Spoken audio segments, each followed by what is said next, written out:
Hello दोस्तों, बात करेंगे पर्सनल लोन को लेकर। देखिए, लगातार मेरे पास कॉल और मैसेज आते रहते हैं कि सर मैं अभी जॉब कर रहा हूं तो क्या मुझे पर्सनल लोन मिल सकता है, या फिर कुछ व्यापारी लोग हैं जिनको मान ली अचानक से पर्सनल लोन की नीड है तो क्या उनको मिल सकता है, कौन कौन से डॉक्यूमेंट्स की नीड रहेगी, या फिर आप किस क्राइटेरिया में आ रहे हो। तो आज इस वीडियो में डिस्कस करने जा रहा हूं। अगर आप लोग को अकाउंट्स का कोई भी काम करवाना हो, चाहे आपका आईटीआर हो गया, GST, MSME, tender, balance sheet अगर आपको बनवाना है तो आप लोग इस नंबर पे कांटेक्ट कर सकते हैं और बहुत ही मिनिमम चार्जेस देके बहुत ही अच्छी सर्विस आप लोग ले सकते हैं। तो दोस्तों, इस भागम भाग जिंदगी में कभी कभी आपको बहुत ज्यादा स्ट्रेस हो जाता होगा कि भाई चलो हर चीज काम को छोड़ दें और कोई अच्छी मूवी देखें या फिर अच्छा म्यूजिक सुने। तो अच्छे म्यूजिक तभी आपका बेटर हो सकता है जब आप अच्छा सा हेडफोन यूज करें। तो भाई मैंने भी जो है वो यादवempire.com से अच्छा खासा डिस्काउंट चल रहा था, तभी मैंने जो है इसको हेडफोन को ऑर्डर दिया है। तो भाई इसका ओपन करते हैं, इसका रिव्यू करते हैं कि आखिर इसमें क्या है। तो मैं थोड़ा सा आपको ओवरऑल बता देता हूं कि ये जो है वो आपका वायरलेस है और इसकी अगर बात करें तो आपका लगभग जो है वो 60 घंटे, अगर 1 से 2 घंटे में आप इसके चार्ज भी हो जाता है और 60 घंटे जो है वो कंटिन्यू चलने वाला है। तो बहुत ज्यादा अच्छा है और लगभग 10 मीटर तक की रेंज में जो है आप इसको कनेक्ट करके, मतलब अगर आप रूम में हैं और इसको बाहर आप रख देंगे तब भी ये अच्छे से चलता रहेगा। मतलब 10 को ओपन करते हैं और इसको अटैच करते हैं और देखते हैं कि कैसा इसका साउंड रहने वाला है।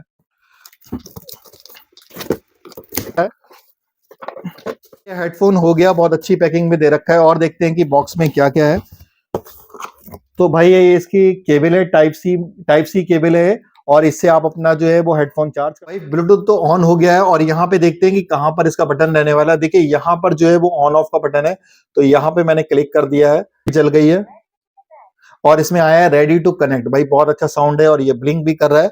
तो भाई मैं इसको अच्छे से पहन लेता हूँ और देखते हैं कि जो है वो कैसे इसमें साउंड रहने वाला है। बहुत ही अच्छा लग रहा है, कंफर्टेबल काफी ज्यादा है, जबकि मैंने कैप के ऊपर पहना है तो काफी ज्यादा अच्छा लग रहा है। ये बहुत इजी तरीके से कनेक्ट हो गया है और मैं अब अपने फेवरेट सिंगर जो है वो अरिजीत सर है, तो उनका जो है सॉन्ग लगा लेता हूँ। और कौन सा गाना लगाता हूँ, चलिए मैं लगा लेता हूँ आज से तेरी गलियां मेरी हो गई है। मेरा काफी फेवरेट सॉन्ग है ये। तो भाई लगा लेते हैं और देखते हैं कि इसका साउंड जो है वो कैसा रहने वाला है। मस्त, एकदम डीजे वाली फीलिंग आ रही है, अद्भुत, काफी अच्छा लग रहा है। ऐसा नहीं लग रहा है कि जो है वो दर्द हो रहा हो या फिर हेडफोन को निकालना है। बहुत अच्छा साउंड आ रहा है। तो आप लोग भी यूज कर सकते हो और अपने स्ट्रेस को जो है वो कम कर सकते हैं। बाकी अगर आपको परचेज करना है तो लिंक डिस्क्रिप्शन में दे रखा है, वहां पे जाके आप लोग इसको परचेज कर सकते हैं। तो चलिए टॉपिक पे वापस आते हैं कि कैसे आपको पर्सनल लोन मिल सकता है। इसको दो मैं क्राइटेरिया में डिस्ट्रीब्यूट करने वाला हूं। एक पहला, एक सैलरीड पर्सन, एक दूसरे जो जिनको सैलरी नहीं मिलती। तो चलिए पहली कैटेगरी की बात कर लेते हैं, जिनको सैलरी मिलती है, मतलब तनख्वाह मिलती है। तो भाई उनको पर्सनल लोन अगर लेना है तो उनको क्या करना पड़ेगा कि बैंक में जाकर पहले तो अपना सिविल चेक कराना पड़ेगा। अगर मान लीजिए उन्होंने फर्स्ट टाइम लोन लिया है तो उनका सिविल नहीं क्रिएट होगा, तो बैंक वो उसको देखेगी और उनको क्या करना पड़ेगा, कम से कम 3 महीने की अपनी सैलरी स्लिप देनी पड़ेगी। और एक ठीक ठाक कंपनी में अगर वो वर्क करते हैं और गवर्नमेंट एम्प्लॉई है तो और बेटर है, तो उनको काफी इजी तरीके से मिल सकता है लोन। नहीं तो आप ठीक ठाक कंपनी में हो, पीएफ वगैरह कटता है आपका, तो काफी कुछ आसान हो जाएगा आपके लिए पर्सनल लोन लेने के लिए। आप अपनी बैंक में जाके ट्राई कर सकते हैं, जिससे क्या होगा कि वहां पर आपका ट्रांजेक्शन भी होगा, या फिर आपका जहां पर सैलरी अकाउंट है तो वहां पे काफी इजी होगा, आपका ट्रांजेक्शन हो रहा होगा और स्टेटमेंट भी वो लोग अच्छे से वेरीफाई कर लेंगे। अगर मान लीजिए आपका मन नहीं है वहां पर लेने का, या फिर रेट ऑफ इंटरेस्ट का कुछ इश्यू है, तो आप अदर बैंक में भी जाकर ट्राई कर सकते हैं। आपको नॉर्मली चाहिए होगा 3 महीने की सैलरी स्लिप, 6 महीने का बैंक स्टेटमेंट, आधार कार्ड, पैन कार्ड और अपना कोई ज्वाइनिंग लेटर अगर आपके पास है तो बहुत बेटर है। और फॉर्म 16 अगर आप दे सकते हैं तो फॉर्म 16 भी आप दे सकते हैं।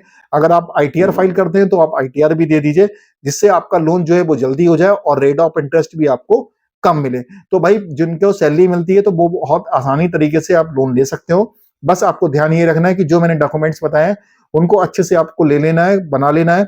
और फॉर्म 16 की अगर बात करें तो आपका जो डिपार्टमेंट होता है जो सैलरी डिस्ट्रीब्यूट करता है, वो आपको फॉर्म 16 बहुत आसानी से दे देगा। तो आप जाके बैंक में ट्राई करिए, हो सकता है कि आपको बहुत कम रेट पे और बहुत जल्दी आपको लोन मिल जाए। तो चलिए बात कर लेते हैं सेकंड पर्सन को लेकर।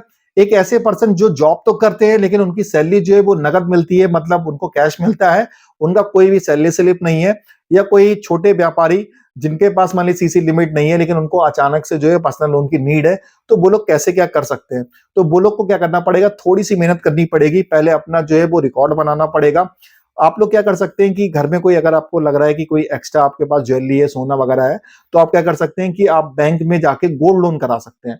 आप गोल्ड लोन मान लीजिए, आप भले चाहे आपने 50,000 का लिया हो या 1 लाख का लिया हो, तो वहां क्या होगा कि जब आप टाइमली जब आप ईएमआई पे करेंगे बैंक को, तो क्या है आपका एक रिकॉर्ड बनना शुरू हो जाएगा और वहां से हो सकता है कि आपको पर्सनल लोन ऑफर हो जाए। फिर आपको कोई एक्स्ट्रा गोल्ड भी नहीं रखना पड़ेगा और कोई अलग से कागज भी नहीं देने पड़ेंगे। आपकी सिविल को देख के, आपकी ईमानदारी को देखते हुए बैंक आपको पर्सनल लोन ऑफर कर सकती है। तो मैंने कई ऐसे क्लाइंट्स मैंने देखे हैं जिन्होंने पहले शुरू में गोल्ड लोन लिया और बाद में उनको पर्सनल लोन ऑफर हो गया।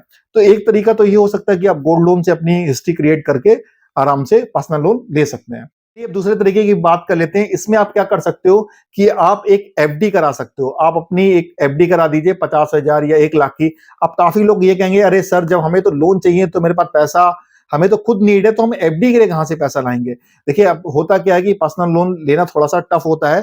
तो आप स्टार्टिंग में क्या करो कि 50,000 या 1 लाख तक की जो है वो स्टार्टिंग में एफडी कराओ। क्योंकि मैं जो है वो काफी दूर की सोच रहा हूँ कि मान लो कभी हो सकता है कि आपको कोई दुकान पसंद आ जाए या कोई घर पसंद आ जाए, तो आपका अच्छे से लोन हो जाए, या कभी पर्सनल लोन लेके आप बिजनेस स्टार्ट करना चाहें, तो शुरू में क्या करिए कि आप 50,000 या 1 लाख तक की एफडी करिए बैंक में, और उसके अगेंस्ट जो है वो पर्सनल लोन ले सकते हैं आप। बैंक आपको ऑफर करेगी तो आप उसमें ले लीजिए, क्योंकि गिरवी के तौर पे आपका 1 लाख रुपए पड़ा है, तो हो सकता है उसमें आपकी जो भी लोन की लिमिट है वो आप ले लीजिए और उसको टाइमली पे कर देंगे। तो क्या होगा कि बैंक को भी लगेगा कि भाई ये बंदा जो है वो टाइमली पे कर देता है, चलो भाई इसको पर्सनल लोन थोड़ा बहुत दे देते हैं। तो यहां से क्या होगा कि आपकी जो लोन की जो हिस्ट्री है वो क्रिएट होना शुरू हो जाएगी। तो यहां से भी आप अपना पर्सनल लोन ले सकते हैं। तो ये दो जो मैंने आपको बेसिक चीजें बताई हैं, अच्छे से आप अगर करोगे और टाइमली पे करोगे तो सिविल भी अच्छा हो जाएगा और आपको बड़े लोन जो है आगे फ्यूचर में मिल सकते हैं। तो उम्मीद है अच्छे से टॉपिक आपको क्लियर हो गया होगा। बाकी अगर आपको हेडफोन परचेस करना है तो लिंक मैंने डिस्क्रिप्शन में दे दिया है, और बाकी आप लोग के अकाउंट्स को कोई भी काम करवाना है तो इस नंबर पर कॉन्टैक्ट कर सकते हैं। मिलता हूं नेक्स्ट वीडियो में। Thank you.